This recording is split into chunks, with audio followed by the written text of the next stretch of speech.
Before we start today's video, I need your help because things have completely gone wrong with my wife Melissa, 28F. We've been married for 3 years and together for almost 6. Although she wasn't particularly model hot, she was clearly lovely and exuded a confident air that drew me in right away. We exchanged numbers and started dating after a few weeks. My wife called me just a roommate, dismissing our marriage, but when I found out she was cheating, I forced her to leave the house for good. Thank you very much. Later, the first couple of years were actually pretty great. We went on weekend trips and met each other's families as couples do. But after a year, I proposed on our second anniversary, and we were married in a simple ceremony with family and close friends about 8 months later. I bought a house about 6 months prior to the wedding, and my name is on everything because I paid the down payment with money I saved by working really hard. For the first year of our marriage, everything went smoothly. We would both come home from work, cook dinner, and watch television, and we talked about starting a family in a few years. However, looking back, I noticed that things started to change around the second year of our marriage. Melissa started to focus more on her job.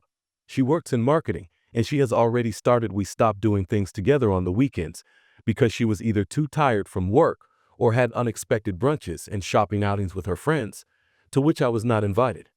I backed off because I felt that it was beneficial for her career to stay later at work, attend networking events, and spend less time at home.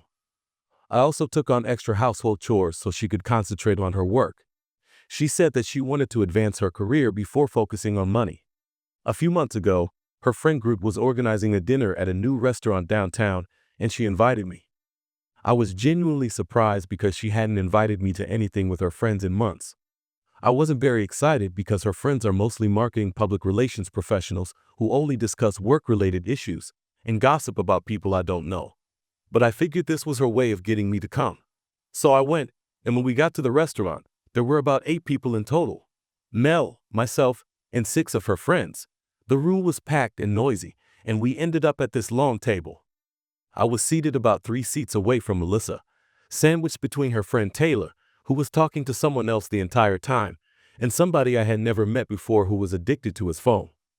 Basically, I was just sitting there drinking my soda without engaging in any conversation. Dot even admitted my existence, to be honest. By this time, I had become accustomed to being the unseen husband, and I was daydreaming about a job at work when Melissa's friend Caitlin asked, "So, how's married life treating you these days?" The way she said it was odd, as if there was something deeper to the question. I swear it felt like someone punched me in the stomach. Melissa snorted dismissively and said, "Oh please, he's just my roommate at this point, only my roommate." I literally froze with my beer halfway to my mouth, as if she were stating a fact that everyone already knew. She even glanced at me as she said it, noticing that I was listening, but she didn't mind. What's worse is that her friends' reactions were all I guess. I can't remember the rest of the dinner conversation because my brain was stuck on repeat when I heard my wife refer to me as her roommate. I kept eating and drinking on autopilot, not saying anything, but trying to comprehend what had just happened. The problem is that she said it without looking at me, didn't ask if I'd heard, and didn't care, as if I weren't even a factor in her life worth considering. Melissa was talking about trivial topics on the way home, appearing completely normal while I sat there feeling as if my entire life had a soul. Marriage had been nuked, and I hardly responded, just nods and one-word responses when we got home. Then, as if she hadn't just ruined our entire relationship in front of all her friends, she collapsed on the couch and scrolled through Instagram. I waited a minute for her to say something, to acknowledge what she said, to apologize, but nothing came to mind. I couldn't contain my feelings any longer, so I asked, trying to seem casual, "What are you talking about at dinner? You told your friends I'm just your roommate at." She rolled her eyes at this point and went back to scrolling. "Oh my God, it was just a joke. Don't be so sensitive. That's just how we talk sometimes." I replied, "Well, it was." She responded, "You're seriously overreacting. Can we not do this right now? I'm tired." There was no apology, no explanation, and no acknowledgement that it might have harmed me. I would rather not exacerbate the situation because I was still trying to process everything. I wanted to think about how to handle this. However, it was obvious that something was seriously wrong in our relationship, and I couldn't deny it any longer. The following morning, I went about my usual routine on autopilot. Melissa was rushing around as usual, hardly speaking to me other than to ask if I had seen her phone charger. It was just another typical day for her, and as I drove to work, I kept thinking about that moment from supper. The more I thought about it, the more irate I got. I've worked hard for years to build a life with this woman. I bought the house we live in. I pay most of the bills. I've been helping her career by taking on extra household duties, and I've been the one who has put the most effort into our connection. Meanwhile, she's been going out with friends, working late, paying little attention to me, and this is how she sees me. I'm just somebody who happens to live in the same house. By the time I got to work, I had decided that if Melissa would rather have a roommate than a husband, she would get one during my lunch break. I opened a new bank account and transferred the majority of our money from our joint account to it, leaving only enough to meet my portion. When I got home that evening, I didn't ask Melissa about her day like I usually do. Instead, I went straight to the spare room where I keep my gaming equipment and ordered a pizza for myself. When it arrived, I took a few slices and went back to my game. Normally, I wait for her to finish her work before we decided on dinner, but this time, Melissa came in bewildered. "Did you order pizza? Where's mine?" I shrugged, still staring at my tablet. "Oh, I just ordered for myself. Figured you'd get something if you were hungry." She waited there for a moment, hoping for a more thorough explanation. But when I said nothing else, she simply murmured, "Okay," and left the room. Over the coming weeks, I gradually changed the way I interacted with Melissa. I stopped texting her to check in during the day, stopped getting groceries for her, stopped washing her clothes with mine, stopped asking if she needed anything when I went shopping, stopped telling her when I was going out or when I would return home, and stopped cooking dinner for the two of us. In other words, I stopped doing all the husband's chores and started acting like we were just two people sharing a shared space, like housemates. Melissa didn't seem to notice right away, or if she did, she didn't say anything. But after about a week, things started to change. Melissa's friend was the only one who seemed uncomfortable when she introduced me as her roommate at dinner. "Hey Jake," she said, walking over to Melissa's husband. "I know," I nodded. "Yeah, hey Olivia," she said, smiling with surprise. "I remember your name, good memory. I didn't know you came here every morning. Their coffee is better than the office stuff." There was an awkward moment where I could sense she wanted to say something but wasn't sure whether she should. At last, she said, "I've been trying to contact you."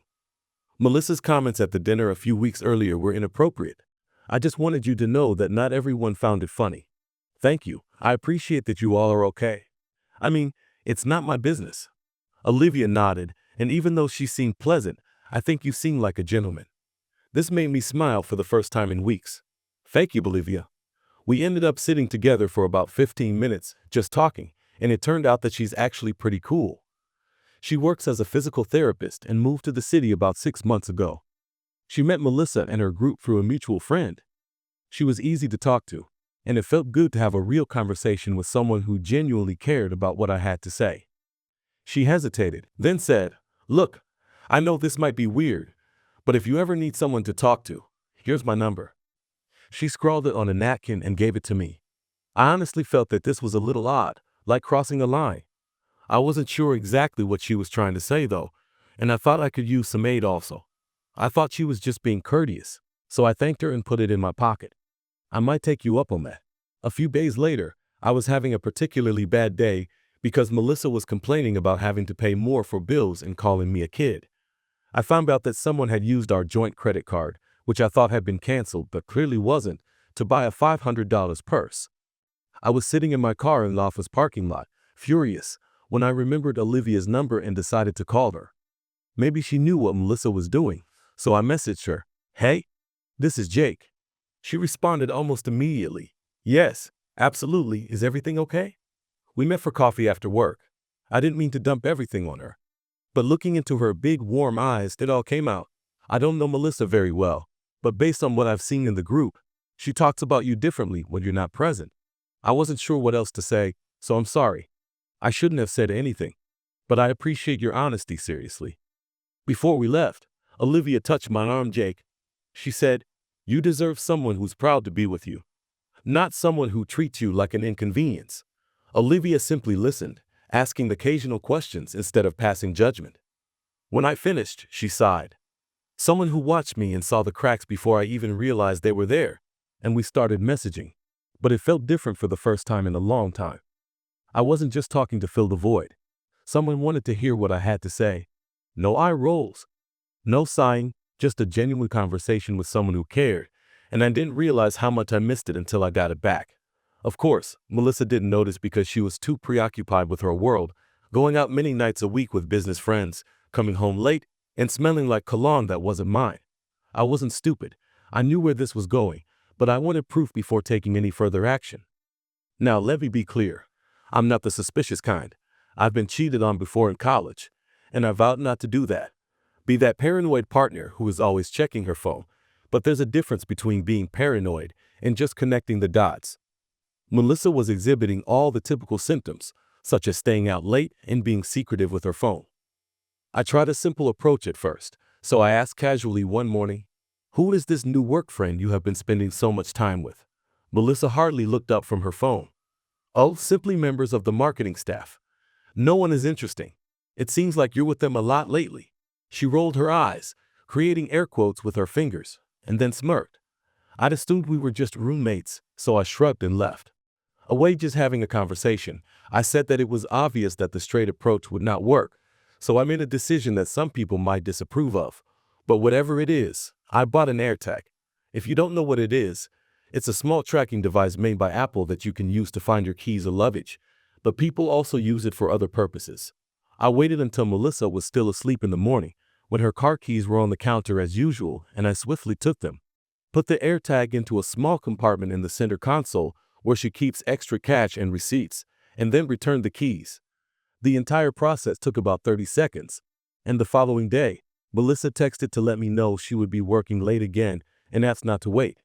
The timing was perfect for testing my new setup around 6 p.m. to confirm the whereabouts of AirTags. I opened the Find My app on my phone. It indicated that her car was moving. I watched her drive not toward her downtown job, but rather toward a posh apartment building on the city's north side. Her car stopped at approximately 6:45 p.m., although I secretly hoped for a harmless explanation, such as a friend living there or a work function. I watched her movements for 3 days and found a distinct pattern. On Tuesday, she informed me that she was having dinner with coworkers and that her car was at the same apartment complex from 7:00 p.m. until 11:00 p.m. Thursday. She stated that she had a client meeting in the apartment complex starting at 6:30 p.m. the following Tuesday. When Melissa said she had another late meeting, I told her I was going to grab drinks with some guys from work and wouldn't be home until late, which was obviously a lie. Instead, I parked down the street from the apartment complex and waited until Melissa's car arrived at 6:30 p.m. Olivia was supportive but cautious. "Are you sure you want to know?" she texted occasionally. "Finding out only makes things worse. I need to know, as well as me." I watched as she parked, checked her makeup in the mirror, got out, and entered one of the buildings. I debated for maybe 15 minutes what to do next, and then I took pictures of her car in the parking lot of the building she entered, took a deep breath, and drove home. I had all the evidence I needed to prove that Melissa was cheating on me, so I called Olivia on the way home. And when she answered, I just said, "You were right about everything, oh Jake." She whispered softly, "I'm done being just her roommate." I slept in the spare room that night, and Melissa didn't notice I wasn't in our bed when she got home. The next day at midnight, I called in sick to work because I couldn't focus on spreadsheets and meetings when my marriage was failing.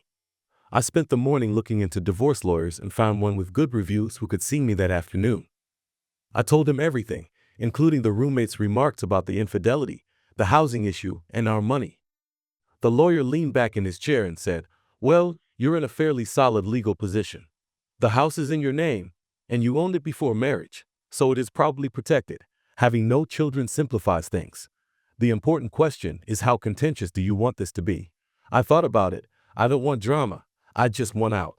The lawyer smirked. "Want vengeance to end up paying me a lot more money." He then gave me a knowing look and said, "Let's start drafting the paperwork while we're ready. Document everything. Her absences, evidence of the affair, and financial documents, and don't tell her you're filing until we're ready." When I got home, Olivia texted me, "How are you?" I suggested we meet for coffee, and she agreed, saying, "You look exhausted." I said, "Haven't been sleeping much. I met with a divorce lawyer today," and her eyes widened. Wow, that was quick once I found out for sure about the cheating. "Our marriage hasn't been an easy decision." She nodded. "I understand, but it's still a big step." And then she reached across the table and squeezed my hand in a quick, encouraging gesture that seemed more genuine than any communication I'd had with Melissa in months. Then she asked, "A lawyer is preparing the papers. I am gathering evidence." And I asked her to go, but she wouldn't like that. I shrugged, but she should have taken that into consideration before cheating on me. We talked for almost 2 hours about everything, including our careers, kids, favorite movies, and vacation adventures. Over the course of the following few days, I continued to gather evidence, taking screenshots of our bank statements as proof that I had to pay for everything, downloading records of Melissa's credit card charges, including fancy restaurants that I never went to, hotel charges on nights when she was supposed to be with friends, and backing up her AirTag location history. I put all of this in a folder for my lawyer Richard, but Melissa, on the other hand, was completely unconcerned, sticking to her routine of getting home late, hardly speaking to me, and spending weekends with friends. The arrogance of it all only strengthened my resolve. At that time, nothing unusual happened, and I was not going to be a cheater like Melissa. What about Olivia? She was the first person in a long time who genuinely cared about me, and I wasn't going to be a cheater, she told me. When the divorce papers were ready a week later, the lawyer suggested that Melissa be served unexpectedly, preferably with a witness present. He told me that, especially if she gets emotional or makes threats, you want someone there who can very well verify how it went down. Well, without hesitation, I asked Olivia to be my witness, and she quickly consented, saying, "I'll be there." She texted me, "Whatever you need," and I chose Friday night knowing that Melissa would be home. It was time to end this farce of a marriage once and for all. Friday arrived sooner than I had anticipated, and I spent the morning going over the plan with the lawyer to make sure I understood everything. Throughout the day, Olivia texted me encouraging messages, such as, "You can do this, stay strong, I'll be there." These simple words were helpful, and we agreed to meet at a coffee shop near my house at 6:00 p.m. He gave me the divorce papers in a manila envelope that felt much too light for something so important. Melissa usually got home at around 7:00 p.m. on Fridays. When she wasn't heading straight to her jerk's place, the plan was for Olivia to arrive at 6:30. Thereafter, we would wait for Melissa together. We stayed there for a while, idly sipping coffee, and at 6:25, we drove to my house. Olivia's car was much nicer than I had anticipated. We arrived at the house in a fancy SUV that must have cost a fortune, and I paused for a moment because it felt weird to have Olivia, Melissa's old friend, in our space. However, it wasn't our space anymore, and Olivia wasn't Melissa's friend anymore. So I gave her a quick tour, pointing out various objects to break the stillness. She smiled that knowing smile. "You don't have to give me the real estate agent Walker Jake. I'm only here for moral support." I laughed and rubbed the back of my neck, and she angled her head as if she were reading between the lines. Then, as we came to a stop in the living room, she reached out and smoothed down my shirt collar with a light touch, as if it were the most natural thing in the world. I froze, but the way she did it was so familiar and casual that it made my stomach knot. It had been a while since I had been touched with affection instead of obligation, and she whispered her fingertips, lingering for just a second too long, before she stepped back and said, "You're all set." I gulped and tried not to notice the heat rising up my neck, but she just smirked and plopped down on the couch as if she had always belonged there. At around 7:10, I heard Melissa's car pull into the driveway. Olivia and I were sitting in the living room, with the divorce papers neatly laid out on the coffee table, waiting, and everything in its place. The front door opened, and Melissa entered the room as casually as ever, taking a few steps before she noticed us, then halting, her eyes shifting from me to Olivia and back again, asking, "What's going on?" Her tone was already defensive, so I stood up and said, "We need to talk." Melissa's eyes clouded as she looked at Olivia again, asking why she was here. "This is our house, and she was here as a witness." I picked up the envelope and let her feel the seriousness of the situation before passing it over. Melissa folded her arms, and she was a witness to what I said. "I'm filing for divorce." Her expression fell apart, as if her brain had malfunctioned, and she was struggling to come up with a response. She scoffed, as if she was grasping at straws. "You're cheating on me and have been for months," she said, with a sharp, forced laugh. "I'm not cheating on you, am I?" I'd interrupted her performance. "I know about the person at the Parkview Apartments, and I know how often you're there. Did you follow me?" "What the hell, Jake?" I shook my head, amused at how quickly she shifted the blame, and I tapped my phone because I have weeks of proof that every late night, every business function, every ladies' night out, all of them led to the same place, Her eyes shifted to Olivia, then back to me, and her shock turned to rage. Did you bring her here for this? She then pointed toward Olivia, spitting the words as if they were going to burn. She had been waiting for this moment since the day she met you, and Olivia didn't react. She didn't have to. I wasn't going to let Melissa change the script. Olivia had nothing to do with this. I said confidently, this is about you, your choices, and the fact that you got caught.